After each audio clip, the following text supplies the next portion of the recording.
आज मीठे बाबा हमें कहते हैं, उल्टा सुल्टा बोलना, लड़ना झगड़ना दे अभिमान है। हाँ, तो उल्टा सुल्टा कभी नहीं बोलते, कभी लड़ते झगड़ते नहीं। कौन है जो कभी उल्टा सुल्टा नहीं बोलते, कभी लड़ते झगड़ते नहीं, है ना। जब बाबा की मुरली चलती है तो थोड़ी दिल खाती है ना कि अच्छा इस समय उल्टा सुल्टा बोला या इस बात में लड़े झगड़े। अब कई बार मुरली सुन ली, लगेगा अच्छा ये आगे से नहीं करेंगे, लेकिन जब बीज है तो वृक्ष तो निकलेगा, है ना। अंश से वंश पैदा होता है। तो बाबा हमें कहते हैं दे अभिमान है, तो फिर ये उल्टा सुल्टा बोलना, लड़ना झगड़ना होगा। अब दे अभिमान से उल्टा सुल्टा बोलना, लड़ना झगड़ना क्यों होता? क्योंकि दे अभिमान की भाषा है राइट और रॉन्ग। राइट और रॉन्ग दे अभिमान की भाषा है। राइट और रॉन्ग ज्ञान की भाषा नहीं है, है ना। राइट और रॉन्ग जब श्रीमत के प्रमाण स्व प्रति यूज़ करते हैं तो वो ज्ञान है, लेकिन जब संबंध संपर्क में आते हुए आप रॉन्ग मैं राइट करते हैं तो वो दे अभिमान है। बाबा हमें जो ज्ञान देते हैं वो अन्यों को जज करने के लिए नहीं देते कि दूसरा राइट कर रहा है या रॉन्ग कर रहा है। हमें ज्ञान मिलता है स्वयं के प्रति, ये बात मालूम है ना। बाबा ने हमें बताया है अपने लिए लॉ, दूसरे के प्रति लव।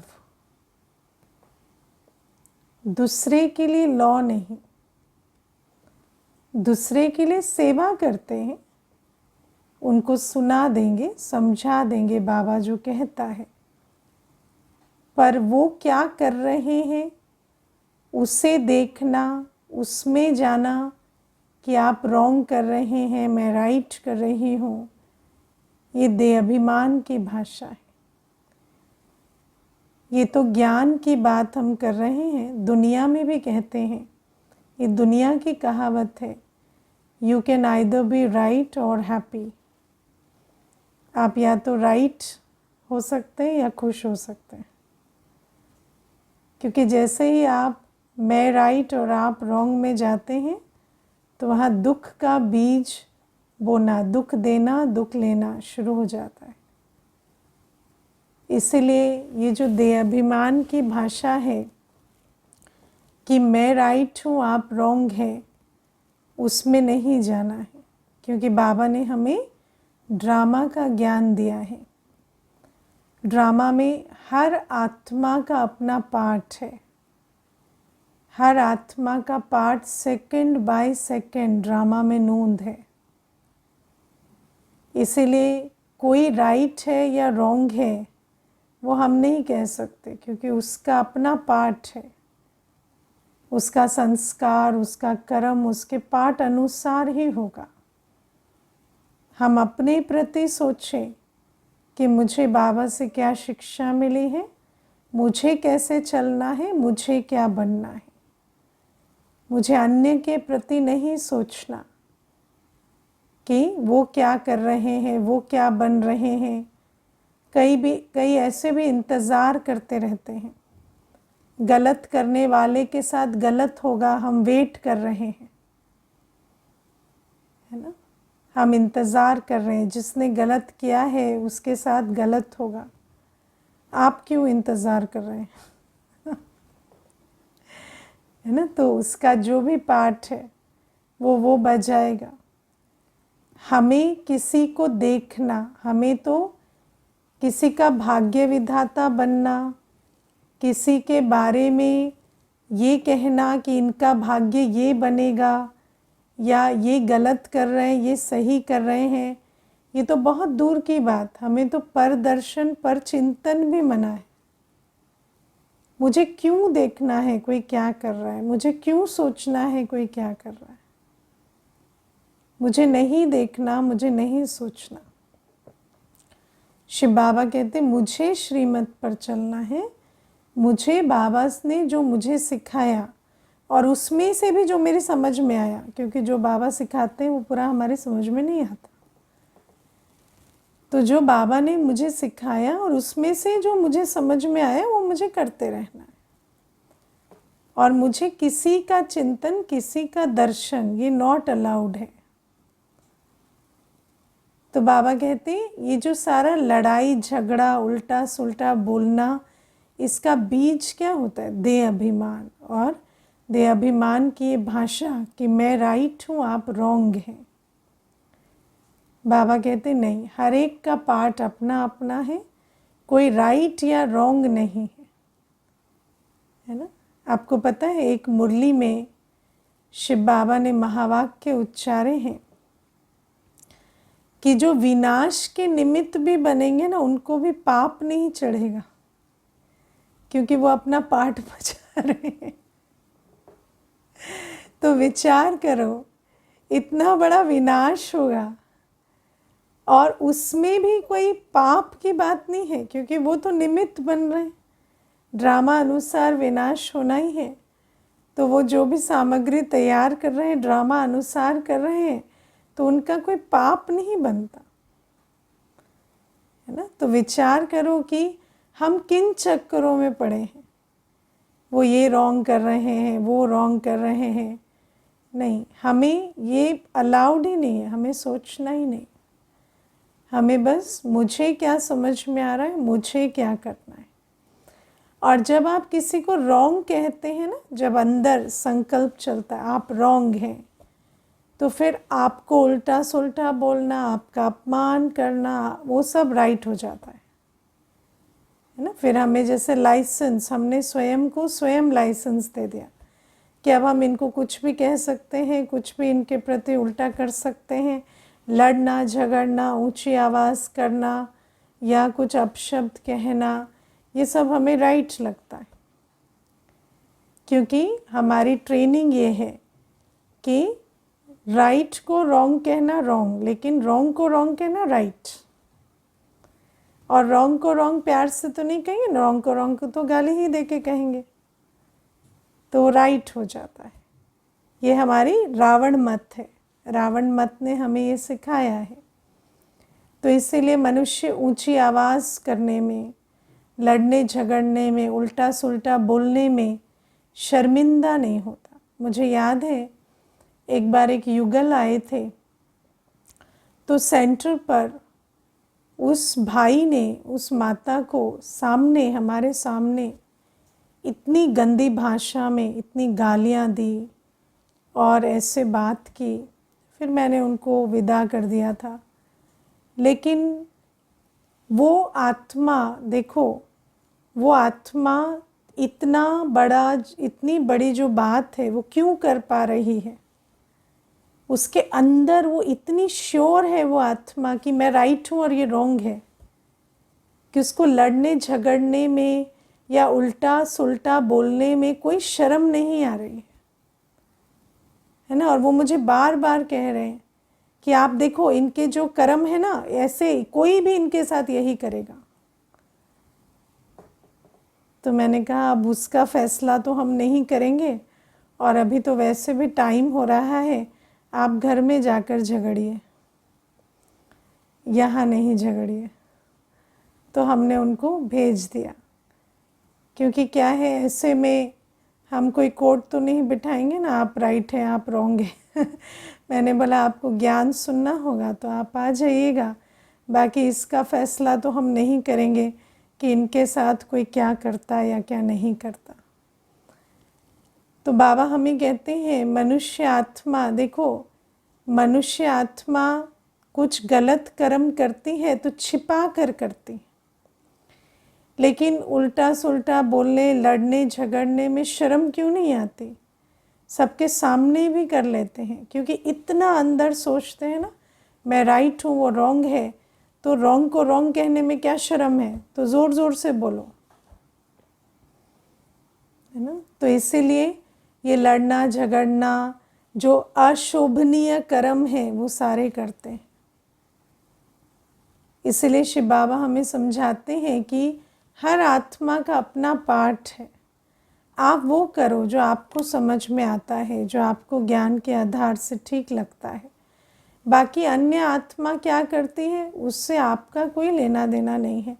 हाँ, आप उनके साथ कितना मिलेंगे जुलेंगे, कितना लेन देन रखेंगे, इंटरेक्शन रखेंगे, वो आप अपनी समझ बूझ से तय कर लो, है ना। आपको किसी का व्यवहार, किसी की चाल चलन जैसी लगती है, उस आधार से आप अपनी बाउंड्री सेट कर लो। मुझे इतना बात करना है, इतनी लेन देन करनी, इससे ज़्यादा मुझे नहीं करनी।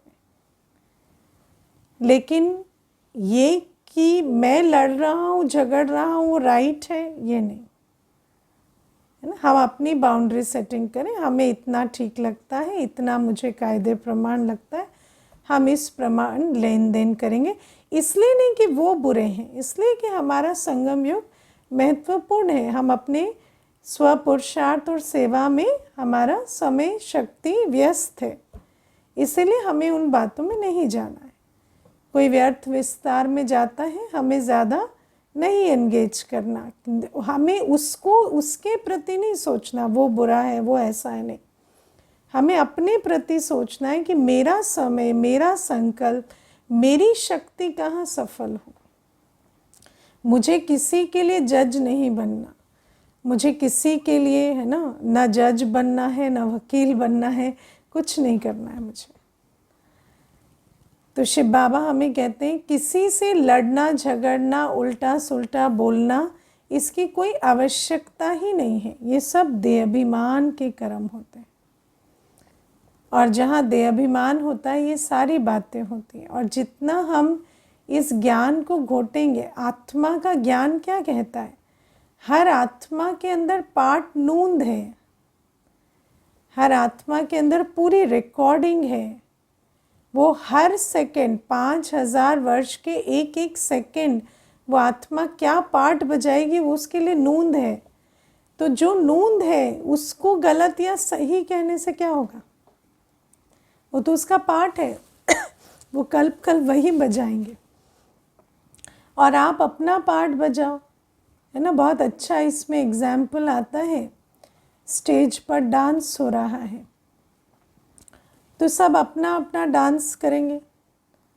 अब आप अपना डांस छोड़ दूसरे का गलत स्टेप देखने लगे, है ना, तो उसको देखने से वो नहीं सुधरेगा, वो तो अपना करता चला जाएगा, पर आप अपना स्टेप भूल जाएंगे,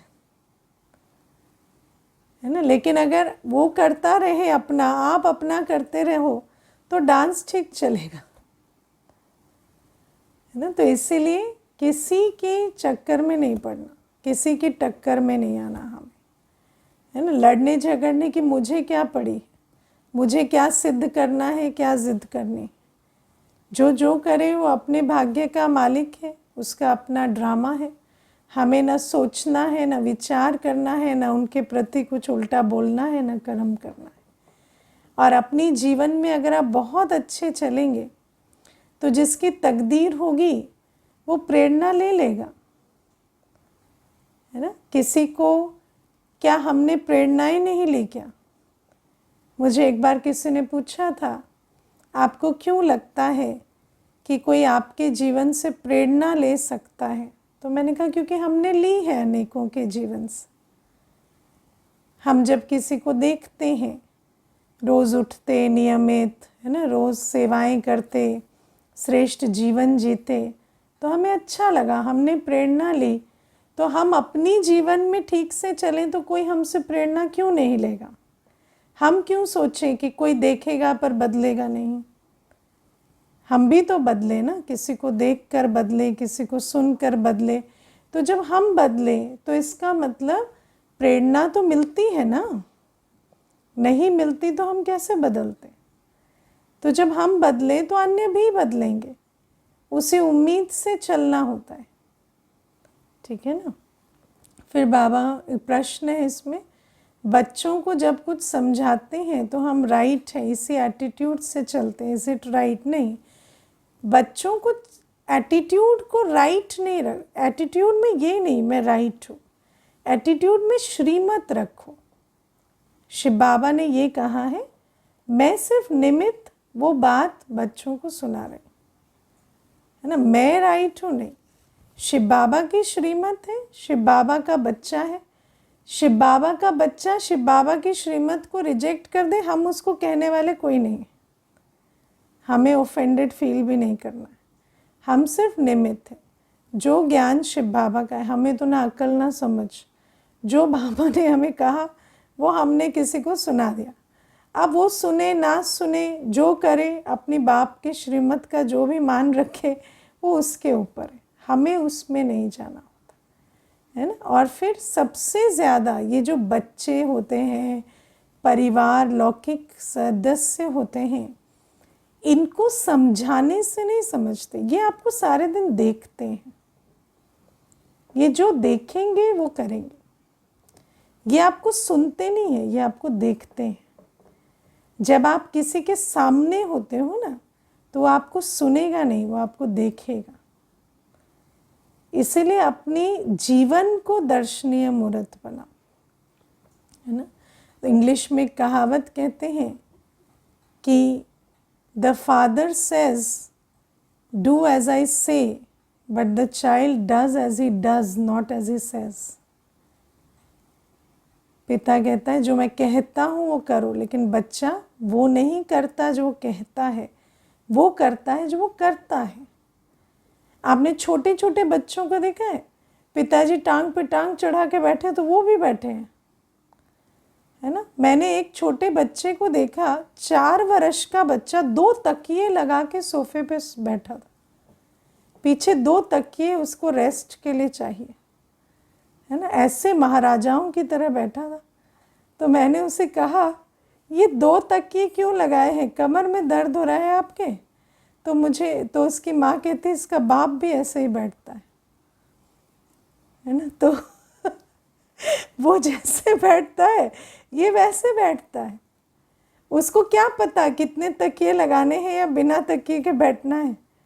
जो माता पिता कर रहे हैं वो बच्चा कर रहा है। मैंने एक बार एक बच्चे को देखा, माँ ने कहा बेटा नमक लेकर आओ, तो बच्चा जो है वो घर में जो मेड है उसको कहता है सुनीता नमक लेके आना, क्योंकि उसको पता है कि जब कोई भी किसी को टेबल पे कहता है ये दो, तो उसको आवाज़ लगाई जाती है, तो वो भी आवाज़ लगाता है। उसको ये नहीं पता कि मुझे उठ के जाना है, कोई उठ के जाता ही नहीं है घर में। तो माता कहती है अब दीदी इसको कैसे बदलना है? तो मैंने कहा आप उठो, नमक लेकर आओ, सब्जी लेकर आओ, टेबल सेट करो तो बच्चा सीखेगा।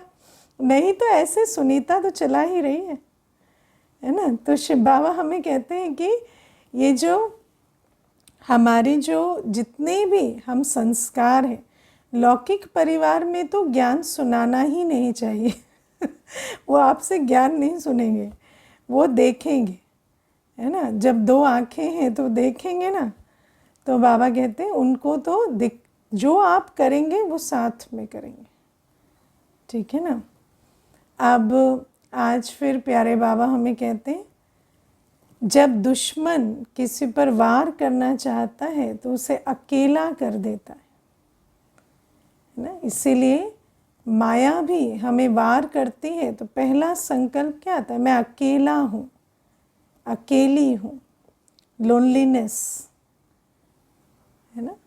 अब आता है ऐसा संकल्प, है ना। सिर्फ उनको नहीं आता जो अकेले रहते हैं, हाँ सबको आते हैं ये संकल्प गृहस्थ व्यवहार में रहते हुए भी, है ना। माया ऐसी है, माया तो सबको फटकाती है।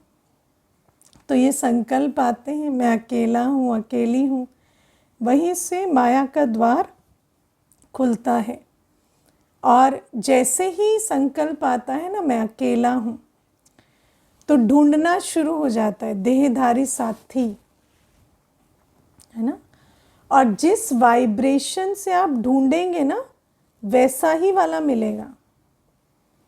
तो अकेले को कैसा मिलेगा? खाली मिलेगा, कोई जो पूरा अंदर बाहर खाली है ना, वो मिलेगा। और आप पहचान भी नहीं पाएंगे कि कितना खाली है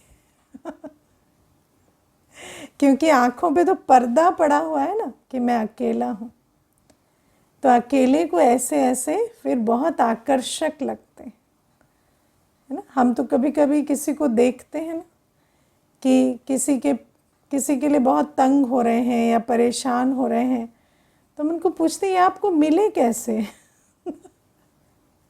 ना। तंग भी हो रहे हो तो इनके लिए क्यों तंग हो रहे हो? कोई ढंग का व्यक्ति ढूंढ लेते, उसके लिए तंग होते हैं ना। लेकिन ऐसों के लिए तंग हो रहे हैं कि बात मत पूछो। तो ये सारे कहाँ से आते? कमज़ोर संकल्पों से ऐसी रचना रचते हैं। कमज़ोर संकल्प, कमज़ोर स्थिति ऐसी रचना रचने का आधार बनती। इसीलिए शिव बाबा हमें कहते हैं कि सदैव बाबा को साथी बनाकर रखो। कभी भी ऐसा, है ना, हमें संबंध संपर्क भी मिलते हैं तो श्रेष्ठ संबंध संपर्क मिले, उसके लिए भी, है ना। मानो आज हम ब्राह्मण परिवार में भी रहते हैं तो क्या संबंध संपर्क में नहीं है क्या? संबंध संपर्क में तो रहते हैं, लेकिन लो वाइब्रेशन से अट्रैक्ट किए हुए संबंध संपर्क नहीं है। ये तो वो संबंध संपर्क हैं जो आगे बढ़ते हैं और बढ़ाते हैं। तो बाबा कहते देहधारी सहयोगी भी मिलेंगे ना। तो वो कैसे मिलेंगे? जब आप इस वाइब्रेशन में रहेंगे कि मैं बाबा के साथ संपन्न हूँ, मुझे कुछ नहीं चाहिए। और जहाँ ये रहेगा ना मैं अकेला हूँ, वहाँ ऐसे वाले सारे व्यर्थ संकल्पों की व्यर्थ रचना वहाँ शुरू हो जाती है। तो इसीलिए बाबा हमें कहते हैं हमें बाबा मिला है, सदा बाबा का हाथ और साथ रख कर, है ना। अब आप देखो हमारा हाल क्या है, आत्मा और शरीर कितने 84 जन्म कंबाइंड रहते हैं ना, लेकिन हम शरीर को याद रखते हैं, आत्मा को भूल जाते हैं। क्या 84 जन्म आत्मा नहीं है क्या? है ना पहला कंबाइंड स्वरूप आत्मा प्लस शरीर, लेकिन आत्मा को भूले बैठे, है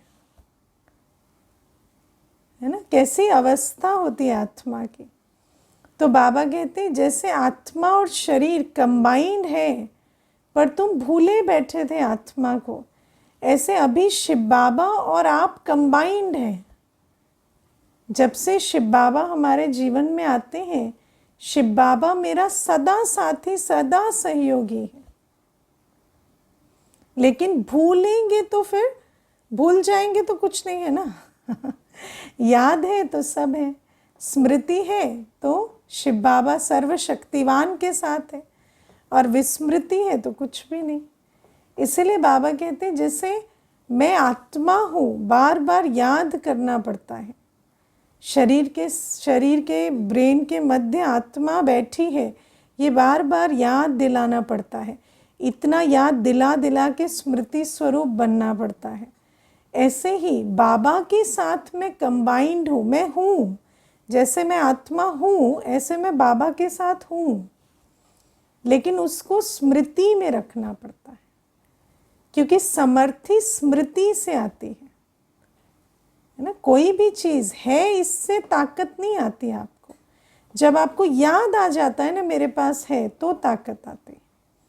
शास्त्रों में कितना सुंदर बताया, हनुमान जी को अपनी शक्तियाँ भूल गई। क्यों बताया ये? क्योंकि ये बताता है कि भूल गए तो हनुमान जी नहीं है ऐसे शिव बाबा हमें कहते हैं तुम सर्वशक्तिवान के साथ कंबाइंड हो, लेकिन भूल गए तो फिर ऐसे मैं अकेला हूँ, मैं बेचारा हूँ, ये संकल्प चलते हैं। और फिर उन संकल्पों से जो सृष्टि बनती है, सृष्टि हमेशा संकल्पों से बनती, बिना संकल्पों के सृष्टि नहीं बनती। जो भी हमारे जीवन में व्यर्थ विस्तार के संबंध हैं, जो तंग कर रहे हैं, दुख दे रहे हैं, वो सब संबंध हमारे व्यर्थ संकल्पों की रचना है। अब जब हम अज्ञानी थे तो हमें उन संकल्पों को परिवर्तन करना नहीं आता था, तो तब तो व्यर्थ संकल्प और व्यर्थ रचना ये चलता रहा, चक्र के रूप में चला। लेकिन अब तो बाबा हमें परिवर्तन शक्ति दे रहे हैं ना।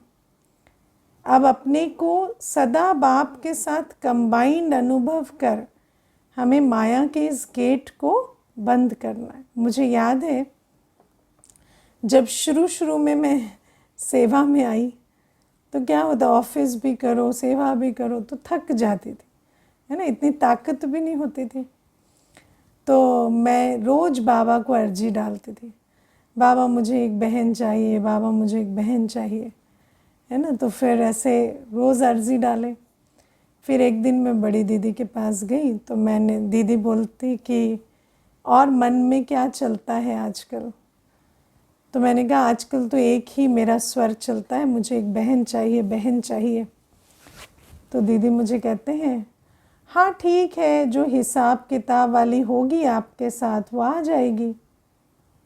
तो मुझे आया ये क्या बात हुई, अब हिसाब किताब वाले क्यों आएंगे। तो मैंने कहा कि अब दीदी हिसाब किताब वाले क्यों आएंगे। तो कहते हिसाब किताब वाले ही आएंगे ऐसे मांगोगे तो मैं आई और मैंने बाबा के कमरे में बैठकर बाबा को कहा वो सारी एप्लीकेशन अभी रिजेक्ट कर दो, नहीं चाहिए मुझे, कुछ नहीं चाहिए, आपका मन करे तो भेजो, ना करे तो कभी ना भेजो। तो ऐसे करके फिर एकदम स्टॉप कर दिया उस संकल्प को कि मैं अकेली हूँ, सहयोगी नहीं है, कोई नहीं है करने वाला। इतना वो संकल्प ऐसे इतने समय तक चला ना, तो वो संकल्प को स्टॉप करने में भी मेहनत लगी, लेकिन वो जो डर गई थी ना तो एकदम से स्टॉप हुआ। फिर कई सालों तक कोई नहीं मिला, लेकिन कभी संकल्प नहीं चलाया। फिर जब पहले, है ना, मिताली बहन सबसे पहले आई तो उस समय फिर ऐसा लगा कि हाँ ये एक एसेट है, मतलब कोई हिसाब किताब नहीं है। तो ये मैं आपको प्रैक्टिकल अनुभव बता रही हूँ कि कभी ऐसे इवन सेवाओं में भी कई बार ऐसे चल जाता है, हम अकेले हैं, ये कैसे करें, ये कैसे करें, तो कभी नहीं चलाना ना, और कभी नहीं चलाएंगे तो वो जो व्यर्थ रचना है व्यर्थ संकल्पों की वो नहीं होगी, है ना। फिर प्रश्न है अपने संकल्पों को कैसे चेक करें।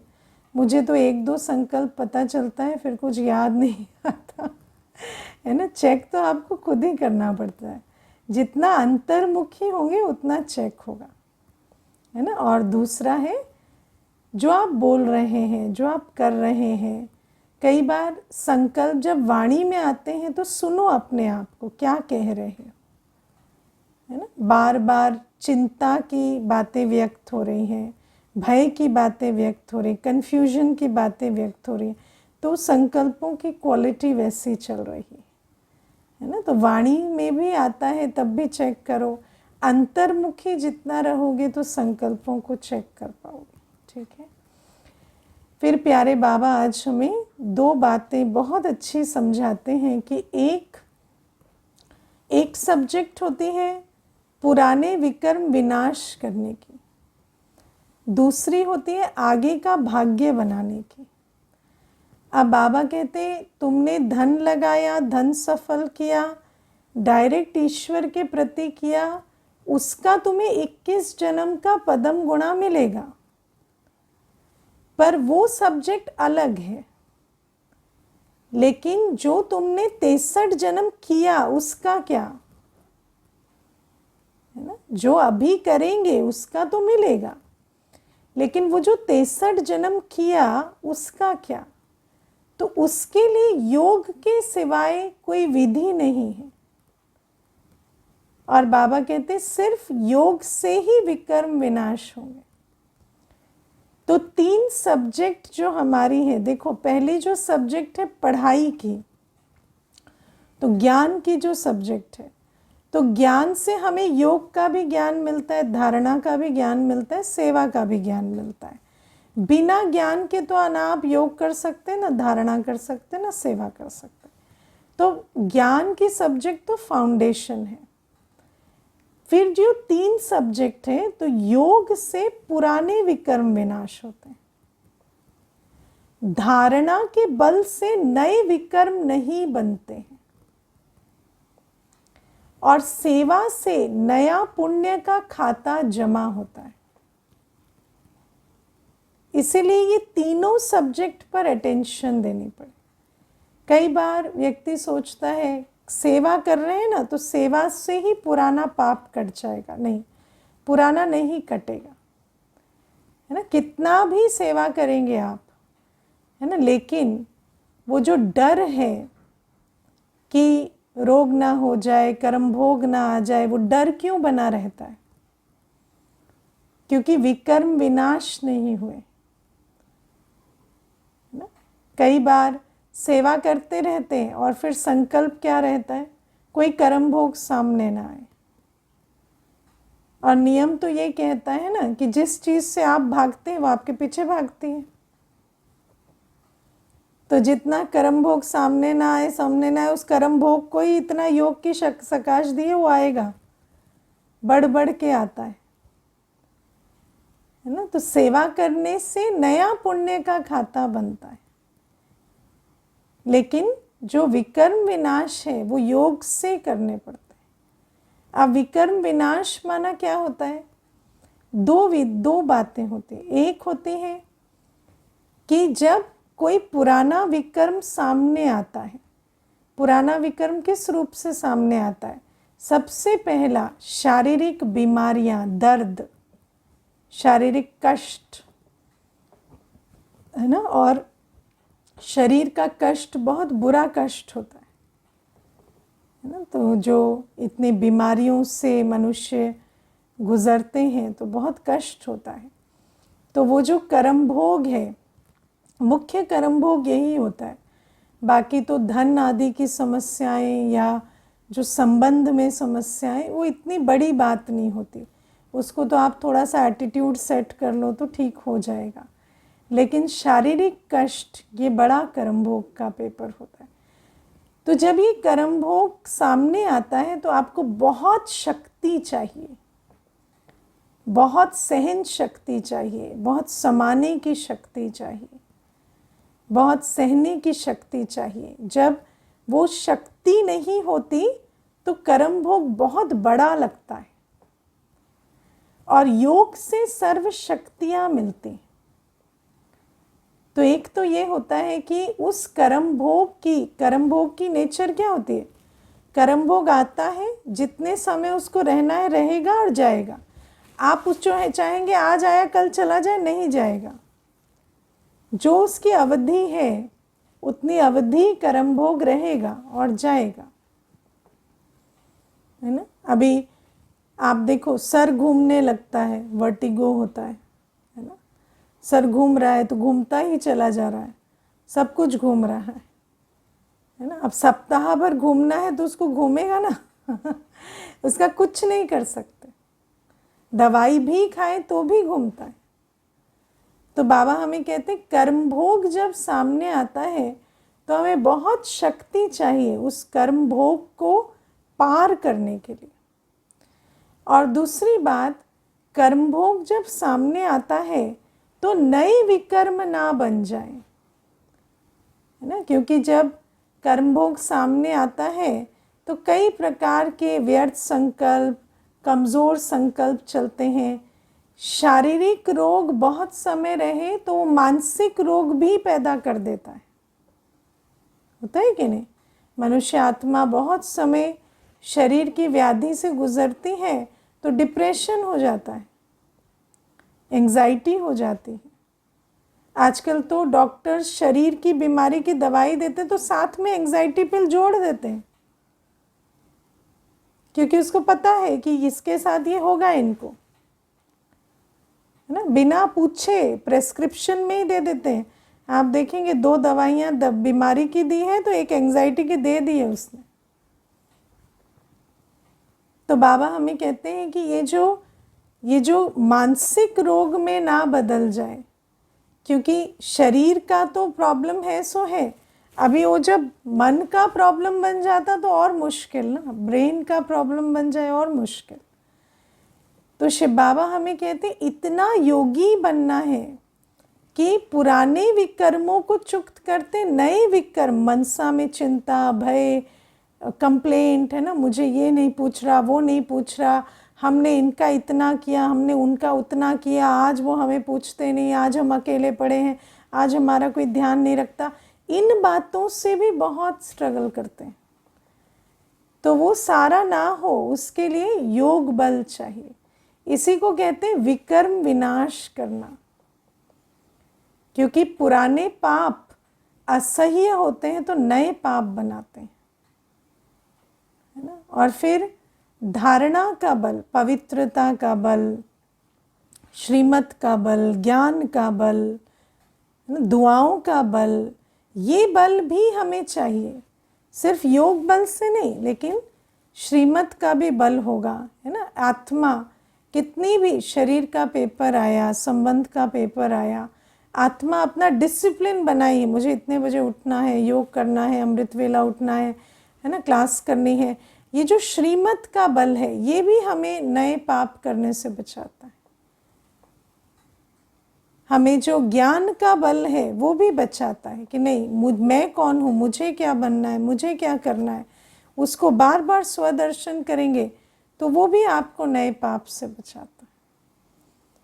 तो ये है। और फिर सेवा, सेवा हम करते हैं पुण्य का खाता बनाने के लिए। 21 जन्म बिना कुछ किए सुख शांति पवित्रता संपन्नता की दुनिया में रहना है तो स्टॉक तो जमा करना पड़ेगा ना। और बाबा कहते हैं दुनिया में तो मनुष्य इनडायरेक्ट करते हैं, कुछ करते हैं, यहाँ तो डायरेक्ट बाबा आए हैं, तो सब कुछ कर अपना वर्षा ले लेना है। तो बाबा कहते हैं ये तीनों सब्जेक्ट अलग अलग है। इसमें ऐसे नहीं सोचना है कि नया पुण्य का खाता बनाया तो पुराना अपने आप विनाश हो जाएगा, नहीं। पुराने विकर्म विनाश करने के लिए हमें बहुत योग बल चाहिए। हमें पढ़ाई का, ज्ञान का बल, श्रीमत का बल, दुआओं का बल, है ना, सब कुछ चाहिए। अच्छा, ओम शांति।